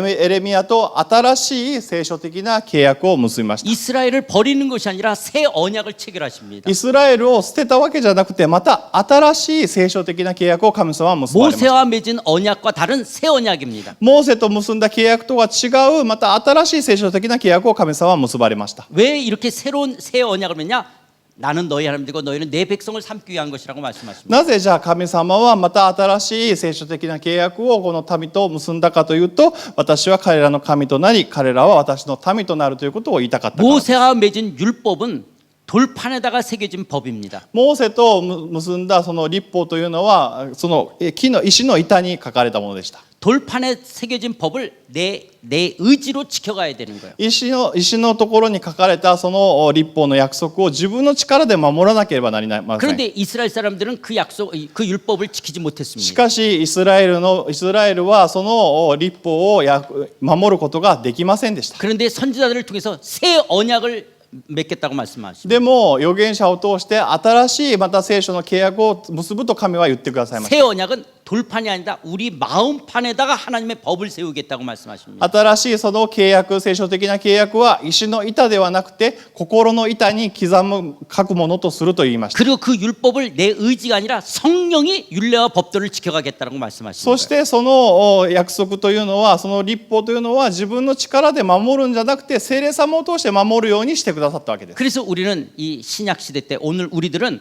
율법을 지키는 것이 아니라 우리 마음판에 새겨진 법을 지키는 겁니다. なので私たちは今新約の時代に生きている私たちは石の板に書かれた律法を守るんじゃなくて、私たちの心に刻まれたその神の約束を守るわけです。 그러면 모든 율법의 정신이 뭐냐? 모든 율법을 총정리한다면 율법의 정신은 하나님 사랑과 이웃 사랑이에요. すべてのその律法の究極的なものっていうのを表現するとしたら何かといったら神様の愛、また隣人を愛する愛です。 그래서 그리스도인들은 우리 마음에 새겨진 법, 하나님 사랑과 이웃 사랑을 성령을 통해서 이루어가는 것. 이것이 그리스도인의 삶이 되는 거예요. なので私たちがその心に刻まれた神様が持っている神様の愛、また隣人を愛する愛、その約束をその聖霊様を通して一生かけてそれを守っていかなければならないということです。 이게 제가 아까 뭐 술, 담배 이야기, 율법 문제 이게 이제 제가 적용해 가서 이 얘기를 하게 되어지는 거예요. 그래서 우리는 그런 율법에 매이는 것이 아니라 하나님 사랑, 이웃 사랑을 성령으로 지켜가는 것. 이것이 그리스도인의 삶이에요. さっきそのお酒とかタバコの例を挙げたというのは、立法主義的な考えの比喩のために言ったわけで、私たちはそういう律法から私たちは解放されて神様の愛、隣人を愛する愛というのを、聖霊様により頼んで私たちが実行していけばいいということなんです。 내가 술, 담배를 하는 것이 술을 마시고 담배를 피는 것이 하나님 사랑과 이웃 사랑이 된다면 해도 되는 거예요. もし酒を飲むこと、タバコを吸うこと、それが神様の愛すること、また隣人を愛することになるんだったらやってもいいですよ。 또 내가 술, 담배 하는 것이 하나님 사랑과 이웃 사랑이 안 되면 안 하는 거예요. でもそれがお酒を飲むこと、タバコを吸うことが神様の愛を実現したり、また隣人を愛することに役立たないのであればそれはしちゃいけません。 나는 술을 마시는 것이 나는 하나님 사랑에 전혀 문제가 안 돼요. 그런데 만약에 내가 술을 마시는 내 자유함이 다른 그리스도인이 보고 혹시 실족한다면 우리는 아예 술 자체를 안 마시는 거예요. でもお酒を飲むことによって、私は神様の愛を実現することができるというふうに言ったら飲んでもいいんですけど、でもその姿を見て他のクリスチャンがもしつまずくんであればそれはお酒を飲んではいけないわけです。 기독교인들은 술 자체를 안 마시는 게 아니라 우리는 사이다도 안 마시는 거예요.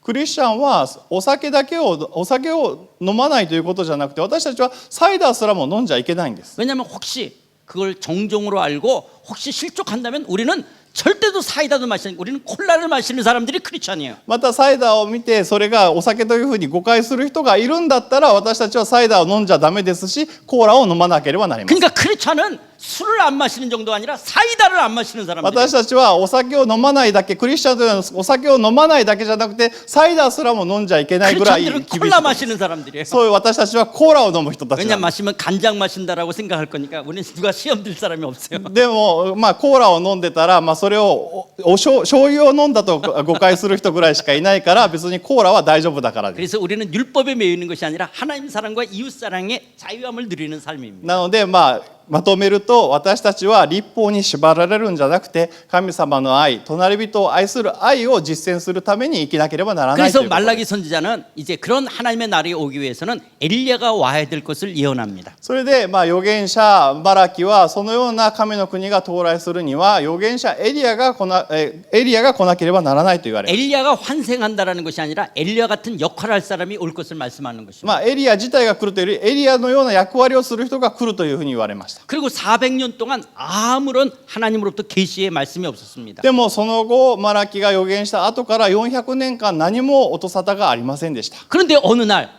でも 요단 강가에 세례 요한이 등장합니다. でもある日ヨルダン川のところにバプテスマのヨハネが現れました。 그 요한이 약태 털옷을 입고 허리에 가죽들을 띠고 음식을 메뚜기 석축을 먹는 그런 세례 요한이 등장합니다. そのヨハネがラクダの毛の衣をまとって腰に革の帯を締めて、また稲子と野蜜を食べていた、そういう姿でバプテスマのヨハネが現れました。 이 요한이 이 독사의 자식들이라고 막 욕을 하는데도 제사장과 서기관과 바리새인들 그런 당시 종교 지도자들이 다 요한을 보기 위해서 요단강가로 갑니다. このヨハネを見るためにいろいろとその言ってくる人もいたんですけども、パリサイ人やまた書記官たちがみんなこのバプテスマのヨハネに会いに来ました。 왜 그러냐면 이 엘리야의 모습은 엘리야는 털이 많은 사람이요 허리에 가죽띠를 띄었다라고 열왕기상에서 이야기하셨습니다. なぜなら第二列王記にエリアの姿が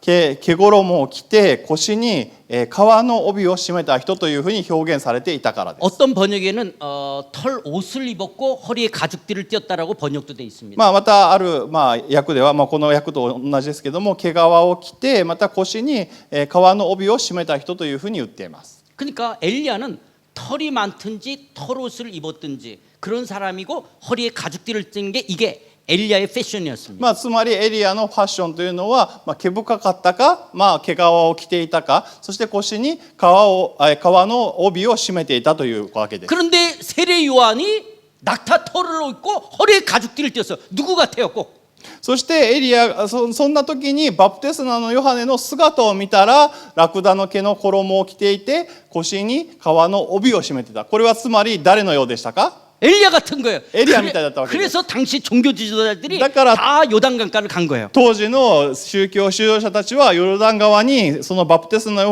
ヨハネを見に行ったわけです。 그래서 제자들이 묻습니다. 한번 읽어볼까요? それで弟子たちはこのようにイエス様に尋ねました。すると弟子たちはイエスに尋ねた。そうするとまずエリアが来るはずだと律法学者たちが言っているのはどういうことなのですか？イエスは答えられた。エリアが来て全てを立て直します。しかし私はあなた方に言います。エリアはすでに来たのです。ところが人々がエリアを認めず彼に対して好き勝手なことをしました。同じように人の子も人々から苦しみを受けることになります。その時弟子たちはイエスが自分たちに言われたのはバプテスマのヨハネのことだと気づいた。 와우, 그러면 말라기 선지자가 엘리야가 와야겠다. 그런 엘리야가 환생하는 것이 아니라 그런 엘리야 같은 역할하는 사람이 오게 되어지면 크고 두려운 날 메시아가 등장할 것이라는 거거든요. 그런데 지금 누구예요?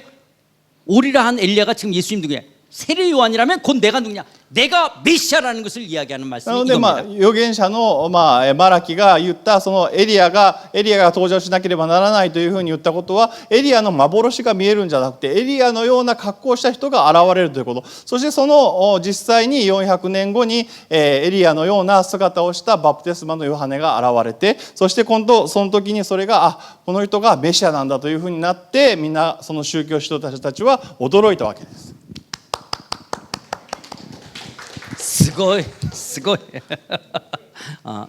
그래서 요한이 등장했다라는 것은 지금 엘리야 같은 역할하는 세례 요한이 등장하는 것은 예수님이 곧 내가 메시아라는 것을 이야기하는 거예요. なのでバプテスマのヨハネがエリアのような人が登場したということでつまりイエス様は自分がメシアだというふうにしてそれを暗示しているわけなんですね。 그리고 그 예수님이 이제 하나님의 나라가 도래되었음을 선포하시는 거예요. そしてそのイエス様が神様の国が到来した近づいたというふうに宣言をされました。 그리고 예수님이 승천하시면서 땅끝까지 그리스도의 복음이 증거될 것이고 내가 다시 재림으로 올 것을 말씀하십니다. そしてイエス様が昇天されて聖霊様を送られて世の果てまで福音を述べ伝えなさい。そうしたらまた再臨をします。再び来られますというふうに約束してくださいました。 그리고 이제 재림의 주님이 오시면 이제 그 미래적 하나님 나라는 완성되어질 そ 것입니다. してその再臨のイエス様が再臨されましたらその終末論的な未来的な神の国が完成するということです。 그래서 그들은 하나님의 백성이 되고 하나님은 친히 그들과 함께 계신다. 나는 너희 하나님 되고 너희는 나의 백성이 되리라는 이 하나님 나라가 완성되어지는 거예요. そうすると人々は神の民となって神ご自身が彼らの神として共におられるという神の国が新しい天と新しい地が完成するわけです。 그래서 현재적 하나님 나라와 미래적 하나님 나라. 그래서 지금 현재 우리가 어디 살고 있냐? 여기 살고 있는 거예요 지금. じゃあ今神の国の現在の神の国と未来的な神の国があるというふうに言いましたがじゃあ私たちは今どの時代に住んでるでしょうか。 지금 여기 있는 거예요 여기. 今ここにいます。 예. 그래서 그러면 여기 있는데요. 조금 다시 설명을 할까요? 그러면 이 이미와 아직 이걸 신학자 오스카 쿨만이라는 신학자는 D-Day와 V-Day로 이야기합니다. 현재적 하나님 나라와 미래적 하나님 나라를 オスカー・クルマンという神学者がじゃあ現在的な神の国と未来的な神の国をこういうふうに表現しました。D-Dayと V-Day。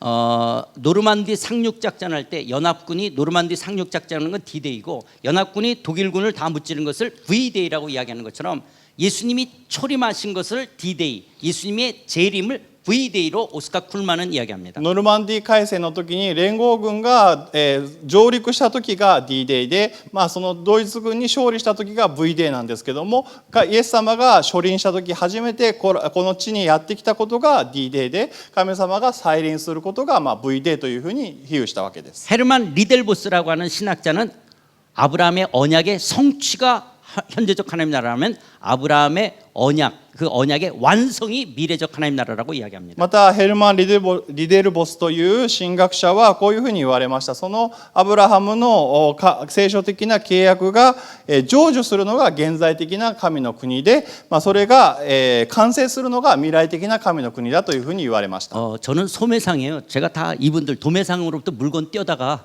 여러분들한테 지금 이야기하는 거니까 다 여기 도매상들이 이야기한 내용을 지금 여러분들에게 말씀하는 겁니다. 私は卸業者のものなんで、私がいろいろなところから仕入れたものを皆さんにこうやって供給しているだけですね。 이분들이 도매상들입니다. この人たちが卸業者なわけです。 그래서 혹시 무슨 질문 있으면 이분들한테 하시기 なので 바랍니다. もし質問があったらこの神学者の人たちに直接聞いてくださいね。 저는 그냥 이분들 물건 팔아서 지금 여러분들에게 私はこの人たちのものをもらってただ卸してるだけなので 그래서 저하고 싸우려고 하지 마십시오. なので私と議論したりとか戦わないでくださいね。 이분들하고 하시기 この 바랍니다. 人たち、この神学者の人たちと争ってください。 그래서 우리가 예수를 믿으면 의인입니다. なので私たちはイエス様を信じると義人なわけです。 그러나 아직은 상태적인 죄인의 모습을 지닙니다. でも私たちは状態としてはまだ罪人というものが状態でとどまっているわけです。 그러니까 예수를 믿으면 신분이 의인이 되는 것이고 상태는 아직도 죄를 짓는 죄의 모습이 있는 거예요. 私たちはイエス様を信じると身分的には義人になるんですけども、状況的にはまだ罪人の状況に置かれているということです。 왕자와 공주가 되는 것은 신분이에요. 이거 왕 밑에서 태어나면 왕자와 공주가 돼. 이건 신분이에요.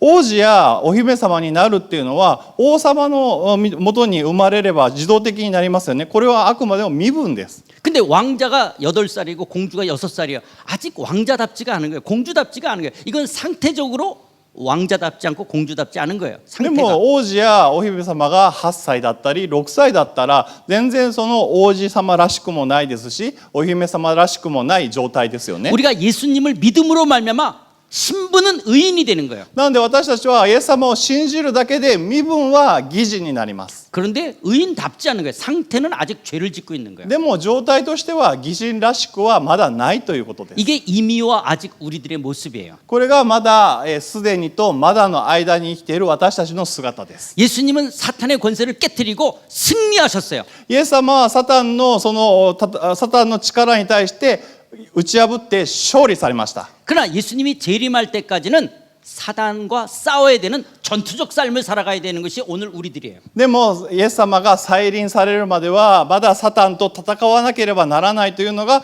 現在の私たちの姿状態なわけです。 제가 여러분들한테 이 말을 할까 말까 망설이는데요. 제가 이 PPT를 고칠 수가 없어서 그냥 나오는 거라 그냥 이야기를 좀 드리겠습니다. 私がこのことを皆さんに話そうかどうか迷ったんですけど、この PPT を直すことができないのでちょっと理解してください。 우리 한국 사람들에게 이 하나님 나라의 현재성과 미래성을 설명할 때 너무너무 좋은 예가 있기 때문에 그렇습니다. 韓国人の人にとってはこの現在的な神の国と未来的な神の国の表現をするときにものすごく理解しやすい例があります。 그게 한국 사람은 일본의 식민지 하에 있을 때 3일 독립을 선언했댔어요. 3월 1일 날. 韓国の人たちが植民地支配に置かれていた時に独立を叫んだ 3.1 独立運動というものがありました。 그러나 아직 8월 15일 광복의 날은 오지 않았어요. でもその時はまだ8月15日解放された幸福節はまだやってきていませんでしたよね。その時は独立運動の時は。 그래서 광복의 날이 올 것이라는 것을 믿고 만주벌판과 상하이에 임시 정부를 꾸리고 독립을 운동을 했던 독립군들이 있었어요. なので自分たちが幸福解放されて日本の植民地支配から解放されるということを夢見て、満州国や上海に臨時政府を立てて独立運動をした人たちがいました。 그러니까 3.1 독립은 현재적 하나님 나라예요. なので3.1独立運動というのは現在的な神の国であり、 그러나 8월 15일 아직 광복의 날이 오지는 않았어요. まだでもその時点では8月15日解放幸福節はまだやってきてないわけです。 근데 그런 광복의 날이 올 것이라는 믿음과 소망으로 살았던 독립군들이 있었어요. でもそういう植民地支配から解放されるそのような日を夢見てるその夢見て働く運動をする独立運動家たちがいたわけです。 우리들이 오늘날 그리스도인들이 영적 독립군들입니다. まあ私たちは今現在的な国私たちの今状態がその独立運動家の状態と同じわけ 뭐 です。 한국 사람이든 일본 사람이든 미국 사람이든 그리스도인들은 다 영적 독립군들이에요. 日本人だろうが韓国人だろうがアメリカ人だろうが私たちは霊的な独立運動家というふうに言うことができます。 예수님이 이 땅에 오셨다라는 것은 삼일 독립이에요. イエス様がこの地に来られたというのは三一独立運動と同じなわけです。 예수님이 재림에서 완성되어질 그 광복의 날을 바라보면서 오늘 우리들은 영적 독립군들로 살아가는 거예요. イエス様が再臨されて神の国が完成するそのようなことを夢見ながら私たちがずっと独立運動をし続けるわけです。 근데 독립군으로 살아갔던 한국 사람도 있지만 일본 사람한테 붙어서 살았던 친일파 세력들도 있었어요. まあもちろんそのようにして独立を夢見ながら働いてた独立運動家もいましたけども、まあ日本の人たちにまあそのまま従っているそういう親日家の人もいました。 그러니까 오늘 우리는 영적으로 우리는 독립군으로 살아갈 때 우리는 하나님으로 살아가야지 친 세상으로 살아가면 안 되는 사람들이에요. なので私たちは神様のその完成を未来的な神の国が完成することを夢見て霊的な独立家として働いていかなければならないわけで、その親日派の人たちのように親世俗的に生きたらダメだということ 그래서 です。 이미와 아직 속에 오늘 그리스도인들의 삶에 어떤 텐션, 긴장이 있게 되어지는 겁니다. なので今私たちが現在の神の国と未来の神の国の間にはこの緊張関係があります。 그래서 오늘 우리는 2025년 여기에 살고 있습니다. で私たちは今2025年の中に生きています。 이 땅에는 알곡과 가라지들이 같이 살고 있는 거예요. まあこの中では今まだとすでにが共存しているわけです。 이런 긴장의 원인들이 여러 가지가 있겠지만 그런 긴장인데 그거 내가 말을 읽고 그런 이미 아시는 누구냐? 사단이 이 좋은 씨를 이 땅에 뿌려진 거 가라지도 사단들이 뿌린다는 거예요. 이미와 아직 속에는. でまたこのすでにとまだの間ではまたサタンが活動をしていてその間にはサタンが毒麦を植えてきたりそういうふうな攻撃をサタンがしてき 그래서 ます。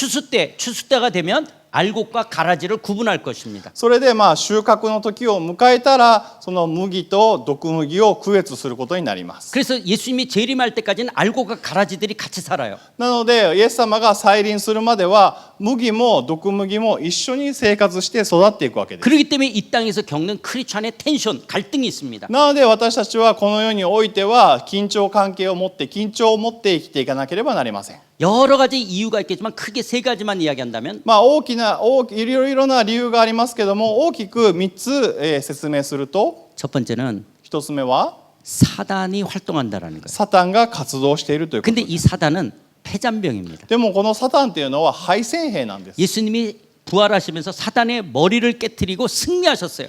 イエス様が復活されたことによってサタンの頭を砕いてもう勝利はされました。 그래서 이 승리한 이 폐잔병된 이 사단이 예수님이 재림하셔서 사단을 무저갱에다 다 잡아놓을 때까지 이 폐잔병된 사단이 활동하는 거예요. なのでもうイエス様が勝利されたので再臨されて完全にそのサタンを蹴散らすまでに敗戦兵としてまだ悪ががきをしているということです。 근데 이 사단의 특징은 거짓의 아비입니다. でもこの敗戦兵であるサタンの特徴というのが偽りの父という特徴を持っています。 자, 이제 조금만 하고 끝낼게요. じゃあもう少しで終わりますからね。 그런데 한 20분 더 할 でも 겁니다. まだ20分あります。 이미와 아직 속에 지금 사단이 거짓의 아비잖아요. すでにとまだの間にサタンが偽りの父の働きをします。 그러면 지금 2025년 사단이 오늘 우리들을 어떻게 공격해 옵니까? 이 거짓의 아비인 사단이 우리를 어떻게 じ 공격해 ゃあこ 옵니까? の偽りの父、偽りの性質を持っているサタンが今日の2025年どういう攻撃をしてくるでしょうか。 사단이 뭐 뿔나고 막 드라큘라처럼 이렇게 하면서 피 흘리면서 우리에게 공격해 옵니까? サタンが角を生やしてまた牙を出してドラキュラのような姿で私たちに攻撃してきますか。 오늘 사단은 오늘 우리들에게 이걸로 찾아오는 겁니다. 今日のサタンというのはこれらのものを武器にして近寄ってきます。 포스트 모더니즘이 사단은 아닙니다. ポストモダニズムがサタンではないんです。 마치 뱀이 사단이 아니에요. 근데 사단이 뱀을 통해서 하와를 유혹하는 거예요. エデンの園でも蛇自体がサタンではありません。サタンが蛇を通してエヴァに近づいていったわけです。 포스트 모더니즘이 과학이 사단은 아니에요. 그런데 오늘 사단은 이 포스트 모더니즘과 과학주의를 통해서 오늘 크리스천들을 흔들어 놓으려고 그러는 거예요. なのでポストモダニズムも科学主義自体はサタンではないんですけど、今日のサタンはこのポストモダニズムや科学主義を通してクリスチャンに攻撃を仕掛けてくるわけです。 이 포스트 모더니즘을 간단하게 이야기한다면 ポストモダニズムを簡単に説明すると、 절대적 진리라고 여겼던 것 속에 다 퀘스천 마크를 붙이는 겁니다. 絶対的な真理だと感じてたものに対して全てクエスチョンマークをつけてきます。 그래서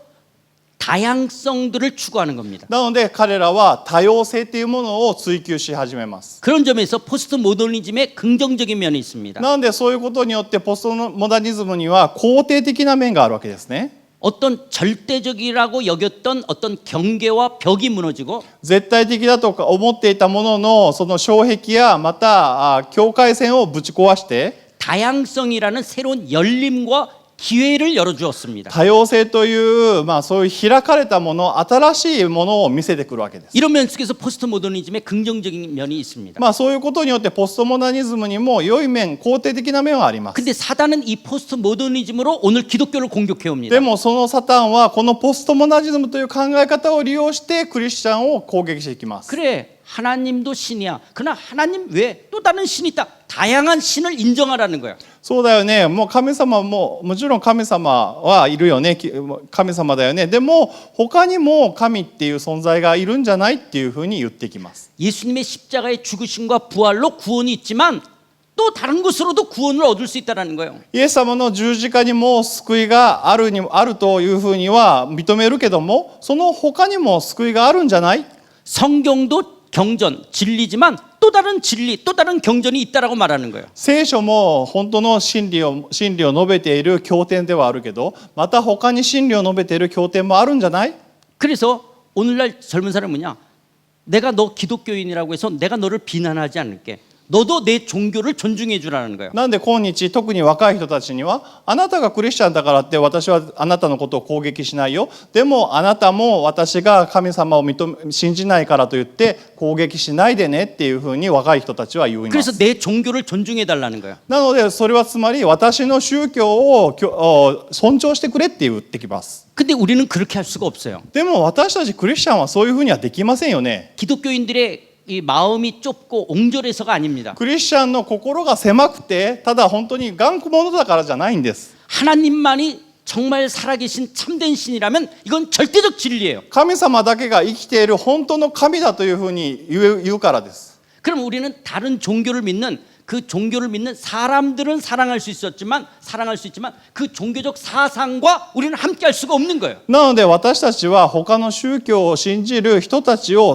愛することはできるんですけども、その他の人たちが信じる神様を私たちは受け入れることは絶対できないんです。 왜냐하면 하나님만이 참된 신이기 때문에 なぜなら 그렇습니다. 私たちが信じている神様だけが神だからです。 오직 예수님의 십자가의 죽으심과 부활로만 구원이 있기 때문에 그렇습니다. ただ十字架の死と復活だけが私たちを救いへと導くからで 오직 す。 성경만이 진리이기 때문에 그렇습니다. ただ聖霊様だけが真理だからです。 그런데 포스트 모더니즘은 다양성을 가지라는 거예요. でも 다양성. ポストモダニズムは多様性持ちましょうよっていうふうにして言ってきます。 그러나 오늘 우리는 이 절대적 진리 앞에 타협할 수가 없습니다. でも私たちは絶対主義の中でこれについて妥協することはできません。 우리는 동성애자들을 차별하지 않습니다. 私たちは同性愛者を差別はしません。 우리가 남녀들이 성적인 죄를 짓는 것을 죄라고 말합니다. 私たちが男女のそういうふうな性的な罪を犯すことも罪と言います。